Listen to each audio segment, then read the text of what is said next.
सचेतनता अभाव कुपोषण शिकार होती शिशु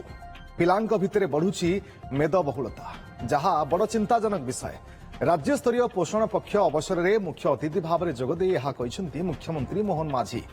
एसत यार निराकरण लगी सरकार नेउथिबा पदक्षेप संपर्क में अवगत कर कुपोषणर विनाश पर उभय केन्द्र और राज्य सरकार कार्यक्रम चालू रही बजेट में अर्थ व्ययबराद रखा ओडिशा पुष्टि मिशन रे 100 कोटी टंकार अनुदान रखा बोली मुख्यमंत्री कहते पोषण पक्ष पालन अवसर में मुख्यमंत्री भुवनेश्वर स्थित राज्य महिला और शिशु प्रतिष्ठान रे नूतन प्रशिक्षार्थी निवास तालीम गृह और पाठागार शुभोद्घाटन करछंती। एथिसह 84 शज्या विशिष्ट hostel library anganwadi training centre उद्घाटन करछंती मुख्यमंत्री। ओडिशार विशिष्ट महियसी महिलांक नारे 8टी हॉल को नामित करा जायछि। कार्यक्रम में उपमुख्यमंत्री प्रभाती परिड़ा और महिला और शिशु कल्याण विभाग अधिकारी उपस्थित थे।